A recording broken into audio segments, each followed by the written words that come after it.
Hello दोस्तों, कैसे हो आप सब। स्वागत है आप सभी का आज के इस नए वीडियो में। आज के इस वीडियो में हम बात करेंगे 2023 में दोबारा जो आपकी एसएससी एमटीएस एंड हवलदार की रिक्रूटमेंट है, इसके बारे में आपको कंप्लीट एलिजिबिलिटी एंड क्राइटेरिया के बारे में आपको बताने वाला हूं। साथ ही साथ क्या कुछ खास है इस बार की एसएससी एमटीएस एंड हवलदार के इस रिक्रूटमेंट में, जिसके बारे में आपको कंप्लीट जानकारी प्रोवाइड करने वाला हूँ। यहाँ पर आपको पता होगा क्योंकि 2023 के स्टार्टिंग मंथ में भी इस रिक्रूटमेंट के लिए फॉर्म फिलअप हुआ था, मे बी 12,000, बट इस बार फिर से आपके इसके लिए रिक्रूटमेंट स्टार्ट हो चुके हैं। तो चलिए कंप्लीट जानकारी बात करते हैं इस रिक्रूटमेंट के बारे में।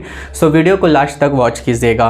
दोस्तों, सबसे पहले आपको बता दूं, इस वीडियो में आपको जो रिक्रूटमेंट के बारे में हम बात करेंगे, एसएससी एमटीएस एंड हवलदार की जो रिक्रूटमेंट आएगी, जिसका एग्जाम में भी आपका सितंबर के मंथ में होगा, इस रिक्रूटमेंट के बारे में हम बात करने वाले हैं।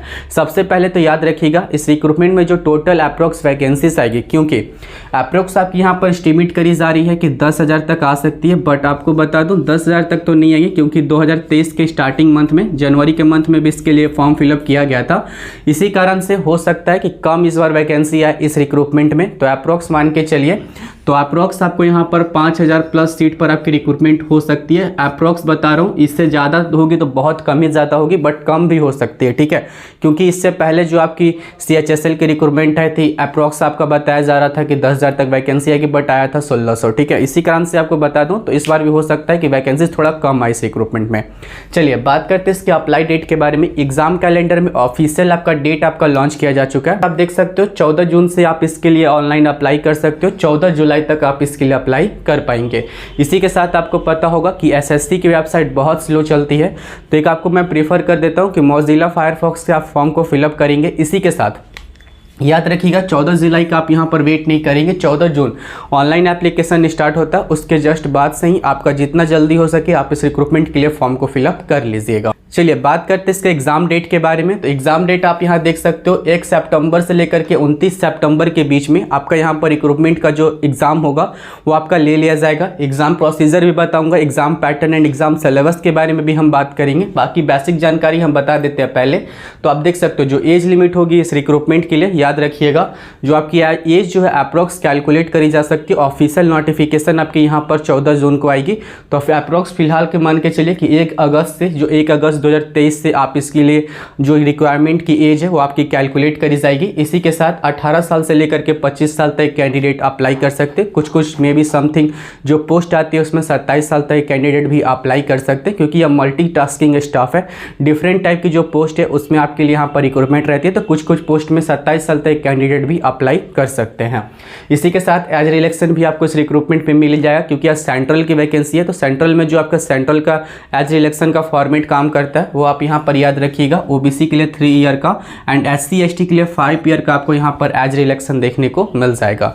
अगर आप एज रिलेक्शन का फायदा लेना चाहते हो तो आपको कास्ट सर्टिफिकेट भी डॉक्यूमेंट वेरिफिकेशन करते वक्त आपको वहाँ पर वैलिड जमा करना होगा, तो इस बात का आपको ध्यान रखना है। बाकी आपको बता दूँ अप्लाई फी, क्योंकि ये SSC की वेबसाइट है, तो SSC की वेबसाइट में आपको पता होगा कि जनरल एंड ओबीसी के लिए 100 रुपये का पेमेंट लगता है। इसी के साथ SC candidate, ST candidate and female candidate के लिए कोई भी पेमेंट नहीं लगता है, फ्री में आप अप्लाई कर पाते हैं। बाकी हम इस रिक्रूटमेंट की सैलरी के बारे में बात कर लेते हैं। तो सैलरी आप अप्रोक्स याद रखिएगा कि सारी एक्स्ट्रा अलाउंस मिला करके इस रिक्रूटमेंट में जो आपको सैलरी मिलेगी 30,000 अप्रोक्स आपकी यहाँ पर सैलरी हो जाती है। बात करते हैं इसके जो चेंजेस हुए हैं इस बार, जो आपका सिलेक्शन प्रोसेस है, सिलेक्शन प्रोसेस में क्या कुछ खास है ये आपको बताते हैं। तो सबसे पहले सिलेक्शन प्रोसेस का स्टेप आप देख लीजिए। यहाँ पर सिलेक्शन प्रोसेस में सबसे पहले तो आपका यहाँ पर रिटन टेस्ट होगा, देन आपका PET PST होगा। याद रखिएगा जो आपका PET PST होगा ये सिर्फ और सिर्फ हवलदार के लिए होगा, MTS के लिए नहीं होगा, ठीक है। इसी के साथ डॉक्यूमेंट वेरिफिकेशन इसके बाद होगा, देन जा करके आपका मेडिकल होगा। ये आपका प्रोसीजर है सिलेक्शन प्रोसीजर का। बात करते हैं सबसे पहला स्टेप जो आपका रिटन एग्जाम होगा। Written exam SSC MTS and SSC की तरफ से जो आपकी हवलदार की रिक्रूटमेंट है, दोनों के लिए ही सेम ही आपकी रहने वाली है। जो आपका इस बार का जो एग्जाम पैटर्न है आपको पता होगा, जो 2023 के स्टार्टिंग में फॉर्म फिलअप करने के बाद आप जो एग्जाम दिए होगे तो आपको 2 सेक्शन देखने को मिल रहा होगा। बात करते हैं क्या कुछ खास था इसमें, तो आप यहाँ पर ध्यान रखिएगा एग्जाम पैटर्न, एग्जाम सिलेबस के बारे में हम बात कर रहे हैं। सबसे पहले तो आपको याद रखना है यहाँ पर आपको 2 सेक्शन देखने को मिल जाते हैं। पहला सेक्शन में आप यहाँ पर देख सकते हैं, फर्स्ट सेक्शन में आपका क्या होगा, जिसमें मैथ्स के आपके 20 क्वेश्चन होंगे, रीजनिंग के आपके 20 क्वेश्चन होंगे, ठीक है। सेक्शन 1 आपको पहले ध्यान रखना है, जिसमें आपको टोटल 40 क्वेश्चन होंगे, 120 मार्क्स का आपका यहाँ पर एग्जाम होगा, 45 मिनट का समय मिलेगा। कोई भी निगेटिव मार्किंग इस रिक्रूटमेंट में नहीं रहेगी। जो आपका सेक्शन 1 का पेपर है सिर्फ इसके लिए बता रहा हूँ। इसके बाद जो सेक्शन 2 का पेपर है, याद रखिएगा सेक्शन 2 का पेपर में आपको जीएस से पूछा जाएगा, जनरल अवेयरनेस रिलेटेड 25 क्वेश्चंस पूछे जाएंगे एंड इंग्लिश से रिलेटेड आपको यहाँ पर 25 क्वेश्चंस पूछे जाएंगे। टोटल क्वेश्चंस देख सकते हो तो 50 क्वेश्चंस होगा, 150 मार्क्स का आपका यहाँ पर क्वेश्चंस होगा। इसी के साथ इसके लिए भी आपको 45 मिनट का समय मिलेगा। इसके साथ याद रखना जो सेक्शन 2 का पेपर है, सेक्शन 2 का पेपर में यहाँ पर निगेटिव मार्किंग रहने वाली है। एक निगेटिव मार्किंग काट लिया जाएगा यदि आप एक गलती करते हो तो, ठीक है। एक आपको यहाँ पर मार्क्स का निगेटिव मार्किंग रखा गया। जो सेक्शन 1 का पेपर है, ये आपका सेक्शन 1 का पेपर में कोई भी निगेटिव मार्किंग नहीं है। इसी के साथ आपको ध्यान रखना है जो सेक्शन 1 का पेपर है ना, सेक्शन 1 का पेपर सिंपली क्वालिफाई नेचर का है। जो भी आपका मेरिट में आपका नंबर दिलाएगा वो आपका सेक्शन 2 का पेपर होगा। तो सेक्शन 2 में जितना ज़्यादा मार्क्स लगेगा उतना ही ज़्यादा आप सभी के लिए बेनिफिट है। बाकी सेक्शन 1 का क्वालिफाई नेचर का है। क्वालिफाई नेचर का आप देख सकते हो, यदि आप यहाँ सेक्शन 1 का याद रखिएगा, जनरल के लिए मिनिमम 30% मार्क्स, ओबीसी के लिए आपको 25% marks and SC ST candidate के लिए सिंपली आपको 20% भी मार्क्स लाते हो तो आपका पेपर 1 क्वालिफाई हो जाता है। इसका जो भी मार्क्स होगा वो आपका पेपर 2 में ऐड नहीं करा जाएगा, नहीं आपका जो आपका मेरिट में है वो ऐड करा जाएगा। ऐड करा जाता है सिंपली सेक्शन 2 का पेपर का मार्क्स, ठीक है। आपको याद रखना जनरली जो आपका 30 नंबर है तो याद रखिएगा, जो आप मान के चले तो यहाँ पर 4 × 8 12, सिंपली आपको 12 नंबर ला देते हो तो आपका यहाँ पर जनरल कैटेगरी से भी आपका यहाँ पर क्वालिफाई हो जाता है।